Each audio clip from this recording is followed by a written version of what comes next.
Assalamualaikum, my dear aspirants. Today we are going to start our lecture number 26 of USA history. In this very lecture we will cover about the topic of presidential tenure of Abraham Lincoln. ये वो time period है जब USA की history में civil war start हो जाती है। Civil war between North and South. North and South की कंट्रीज आप इस तरीके से याद रखिएगा कि देखिए, अगर मैं रफ सा थोड़ा सा यूएसए का मैप ड्रॉ करूँ तो कुछ इस तरीके से यूएसए का मैप बनता है। ठीक है। यहाँ पे जो थी ना फर्स्ट 13 कॉलोनीज यहाँ पे थी, तो याद रखिएगा कि ये तो नॉर्थ अमेरिका है प्रेजेंट डे। ठीक है, ये टोटल जो टेरिटरी बनती है ना इन टुडेज टाइम पीरियड, ये पूरा नॉर्थ है।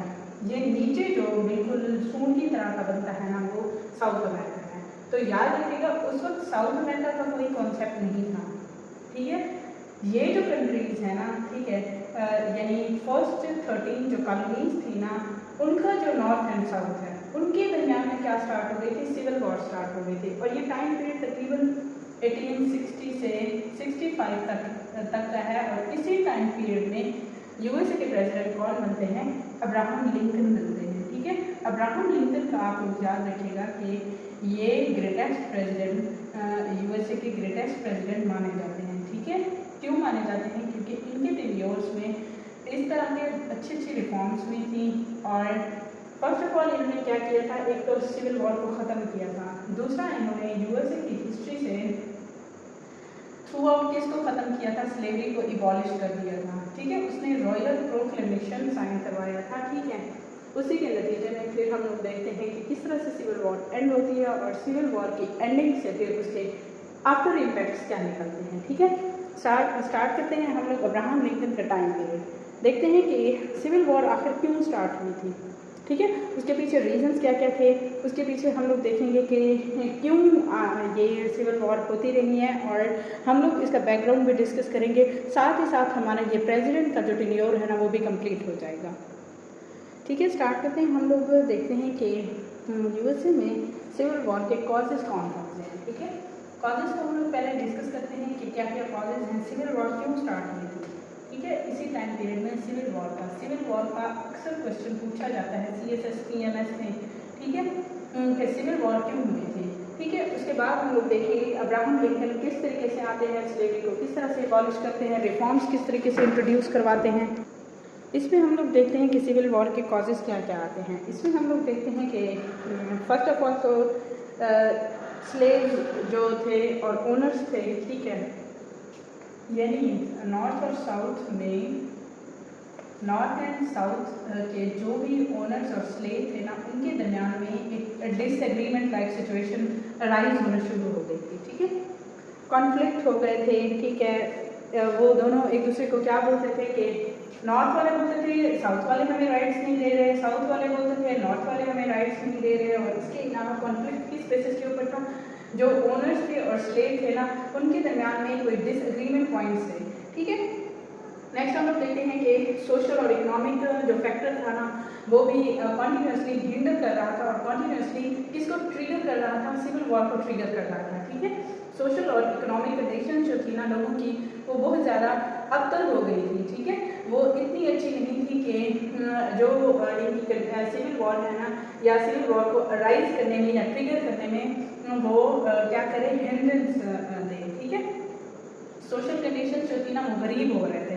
कल भी मैंने आप लोगों को एक फैक्टर बताया था कि अमीर तर होता जा रहा था, जो बैंक्स का सिस्टम था, जो मतलब गवर्नमेंट का स्ट्रक्चर चल रहा था। ठीक है, उससे जो अमीर था ना वो अमीर तर होता जा रहा था, जबकि गरीब तर होता जा रहा था। इसी वजह से याद रखिएगा कि वहाँ पे नॉर्थ और साउथ में जो सोशल कंडीशंस थी और इकोनॉमिक कंडीशंस थी ना वो सही नहीं थी, वो बेहतर नहीं थी। इसी वजह से फिर क्या होता है कि वो किसको जन्म देते हैं, सिविल वॉर को जन्म देते हैं। फिर इससे क्या होता है कि नॉर्थ और साउथ के जो ओनर्स थे ना उनके दरमियान में भी कुछ डिसएग्रीमेंट पॉइंट्स थे। ठीक है, और उसके अलावा आप लोग याद रखिएगा कि वहाँ पे ज़ाहिर है अब यूएसए को 1774 में आज़ाद हुए, इतना अर्सा नहीं हुआ था कि 80s में क्या हो जाए, वो इतना मतलब बेहतर उसकी कंडीशंस हो जाएं, यानी इकोनॉमिक कंडीशन, सोशल कंडीशन। उस वक्त याद रखिएगा कि वहाँ पे ज़राया अब्लाग इतना अच्छा नहीं था, मतलब जो टेरिटरीज थी ना वो भी इतनी अच्छी नहीं थी कि वहाँ पे क्या हो सके कि वहाँ पे लोग जो है ना ज़रा अबलाग के ज़रिए से एक दूसरे के साथ कोऑपरेट कर सकें, बोल सकें, अपने मसाइल हल कर सकें, निगोशिएशन के थ्रू हल कर सकें। वहाँ पे इस तरह की सिचुएशन नहीं थी, तो क्या होता है कि फिर सिविल वॉर इरप्ट होना शुरू हो जाती है। ठीक है, उन दोनों के दरमियान में, यानी नॉर्थ और साउथ जो टेरिटरीज मैंने बताई हैं, वहीं 13 कॉलोनीज का नॉर्थ और साउथ याद रखिएगा। ठीक है, यही नहीं कि आज के दौर का आप लोग नॉर्थ और साउथ अमेरिका को देखें। ठीक है, उसके बाद इलेक्शंस होते हैं, अब्राहम लिंकन फैक्टर आता है। अब्राहम लिंकन जो है ना वो यूएसए के प्रेसिडेंट बनते हैं। ठीक है, अब्राहम लिंकन को जब स्पीच करने का मौका मिला 1861 में, जब वो प्रेसिडेंट बनते हैं, तो उसने यही कहा कि no state upon its own mere nation can lawfully get out of the union.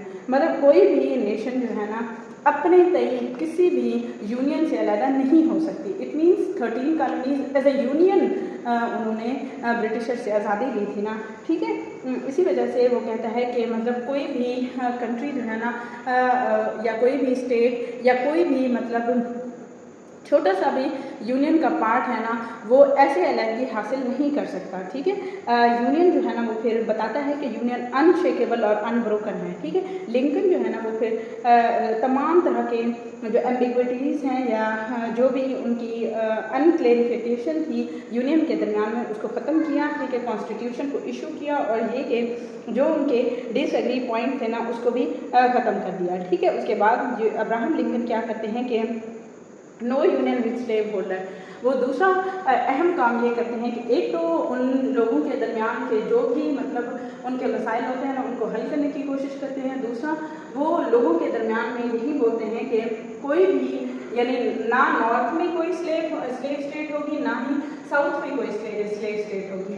यानी स्लेवरी को वो कहते थे कि यहाँ से बिल्कुल इबॉलिश कर दिया जाए। ठीक है, उसके बाद हम लोग देखते हैं कि नॉर्थ और साउथ से बिल्कुल स्लेवरी इबॉलिश कर दी जाती है। याद रखिएगा कि ये जो इलाके हैं ना साउथ वाले, यहाँ पे स्लेवरी बहुत ज़्यादा थी।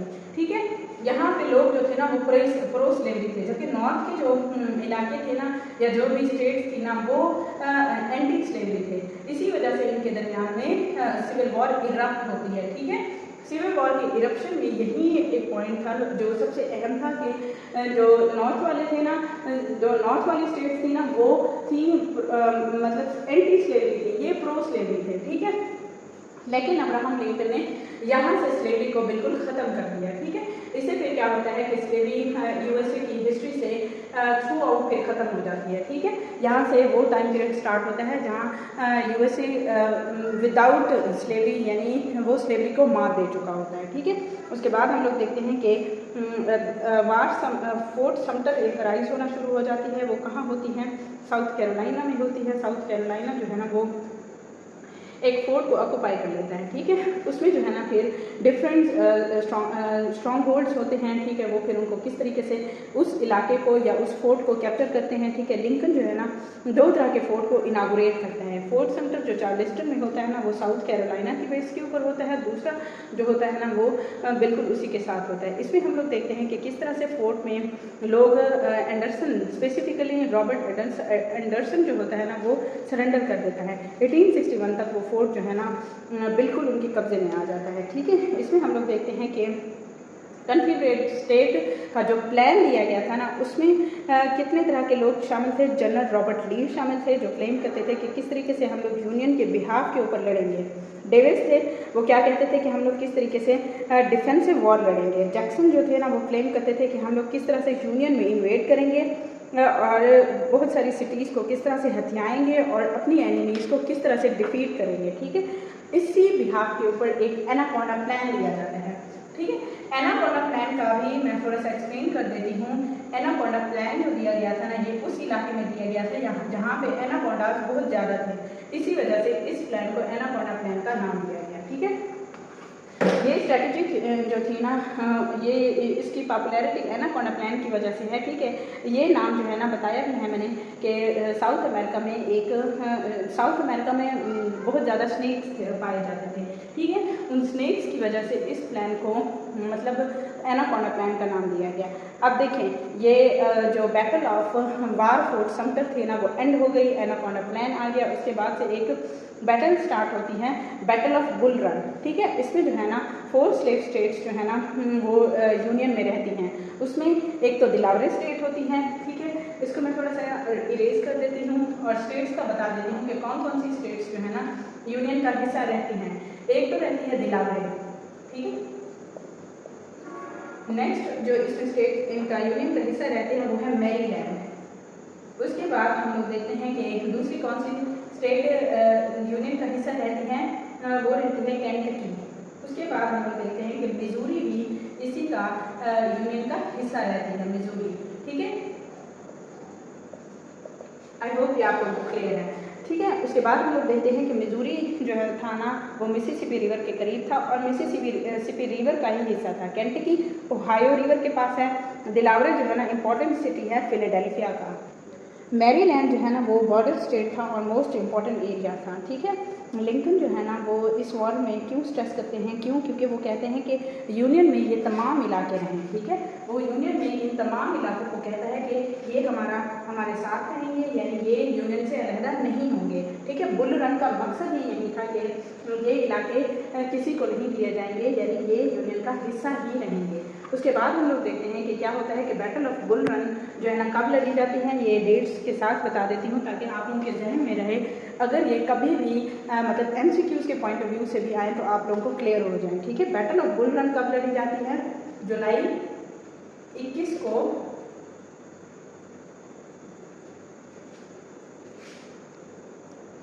जुलाई की 1861 को बैटल ऑफ बुल रन लड़ी जाती है, ठीक है। इसका मैंने बैकग्राउंड भी आप लोगों को बता दिया, ठीक है, उसके पीछे क्या हुआ था। अच्छा, सबसे अहम अब ये बताती हूँ कि सिविल वॉर जो स्टार्ट हुई थी अब्राहम लिंकन के दौर में, तो उसके पॉजिटिव और नेगेटिव इम्पैक्ट्स क्या निकले। अच्छा, तो हम लोग इसके पॉजिटिव और नेगेटिव इम्पैक्ट्स अब देखते हैं सिविल वॉर के।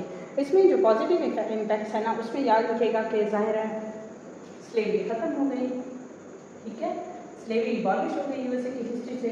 उसके बाद क्या होता है कि वुमेन के जो राइट्स थे ना उसमें भी इम्प्रूवमेंट आना शुरू हो गई, ठीक है, वुमेन्स को राइट मिलना शुरू हो गया, ब्लैक अमेरिकन को भी फ्रीडम मिलना शुरू हो गई, नॉर्थ की इकॉनमी जो थी ना वो स्टेबलाइज होना शुरू हो गई। और इसके अलावा रिकन्स्ट्रक्शन का टाइम पीरियड स्टार्ट होता है, टेक्सटाइल फैक्ट्रीज जो है ना वो दोबारा रिफर्बिश होना शुरू हो जाती हैं।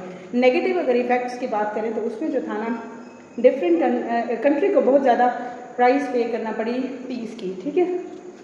अच्छा, नॉर्थ की इकॉनमी तो स्टेबलाइज हुई लेकिन साउथ की इकॉनमी तो डाउन हो गई ना, क्यों? क्योंकि वहाँ पे स्लेव्स ही वहाँ पे काम करते थे, वहाँ पे टोबैको शुगर जो भी होता था ना वहाँ पे स्लेव्स लोगों से ही काम लिया जाता था। अब स्लेवरी तो ख़त्म हो गई, ठीक है, बॉर्डर लेबर भी ख़त्म हो गई, तो नॉर्थ को तो फ़ायदा हुआ, साउथ को तो कोई फ़ायदा नहीं हुआ। इसी वजह से आप लोग याद रखेंगे कि साउथ वालों ने इसकी कॉस्ट ज़्यादा पे की, ठीक है, स्लेवरी को इबॉलिश करने से। उसके बाद हम लोग देखते हैं कि हेल्थ की फैसिलिटीज़ किस तरह से डैमेज हुई, कैजुअलिटीज़ होती हैं, टेक्नोलॉजीज़ को बहुत ज़्यादा इम्पैक्ट होता है, डिज़ास्टर, डिजीज़, वेरियस डिजीज़ वहाँ पे फैलना शुरू हो जाती हैं, ठीक है। ये था स्लेवरी का हम लोग आफ्टर इफेक्ट्स, ठीक है। इमेंसिपेशन प्रोक्लेमेशन क्या है कि इसमें जो है ना अब्राहम लिंकन इशू करते हैं इमेंसिपेशन प्रोक्लेमेशन। ये कब इशू करते हैं? इमेंसिपेशन प्रोक्लेमेशन, ठीक है, ये भी क्वेश्चन आ सकता है, तो आप लोग इसको भी अब्राहम लिंकन के उसमें तैयार करेंगे, ठीक है। इमेंसिपेशन प्रोक्लेमेशन जनवरी 1, 1863 में ये इमेंसिपेशन प्रोक्लेमेशन साइन होते हैं। इसमें जो है ना 3rd ईयर में यही ब्लडी सिविल वॉर एंटर हो जाती है। इसमें जो है ना वो प्रोक्लेमेशन को किस तरीके से डिक्लेयर करते हैं, यानी हर पर्सन जो है ना वो किस तरह से स्लेवरी से खुद को आज़ाद करवाएगा, रिबेलियस स्टेट्स जो भी होंगी ना वो फिर किस तरीके से इस जुल्म सितम से निजात हासिल करेंगी, ठीक है। उसके बाद फाइनल इमेंसिपेशन प्रोक्लेमेशन साइन होता है। कितने लोगों को इसमें जो है ना स्लेवरी से निजात मिलती है? 3.5 मिलियन लोग जो है ना वो स्लेवरी से निजात हासिल करते हैं, ठीक है। उसके बाद हम लोग नेक्स्ट कल इंशाल्लाह देखेंगे कि रिकन्स्ट्रक्शन का टाइम पीरियड कौन सा है, क्योंकि रिकन्स्ट्रक्शन के बारे में भी सवाल आता है, ठीक है, इन अ सेंस के किसी भी लिहाज से आ सकता है। काइंडली अगर आपको मेरे ये लेक्चर्स यूएसए हिस्ट्री से रिलेटेड आपको कोई भी एम्बिग्विटीज़ हैं या कोई भी आप लोगों के माइंड में कोई क्वेश्चंस हैं तो या इससे रिलेटेड आप लोगों को कोई भी कॉन्सेप्ट क्लियर नहीं है तो काइंडली आप लोग इसी लेक्चर की प्लेलिस्ट में जाके चेक कर सकते हैं कि किस तरीके से मैंने तरतीब वाइज आप लोगों को ये लेक्चर कंप्लीट कराए हैं। ठीक है, आप लोगों को बेहतर अंडरस्टैंडिंग होगी कि ये कैसे मैंने डिज़ाइन किया है ये कोर्स आप लोगों के लिए। अगर आपको मेरा ये लेक्चर पसंद आए तो लाइक करें, शेयर करें, सब्सक्राइब करें और इसके अलावा कमेंट करके मुझे बताएंगे कि आप लोगों को ये सीरीज़ किस तरीके की लगी है। ठीक है, थैंक यू सो मच। अल्लाह हाफिज़।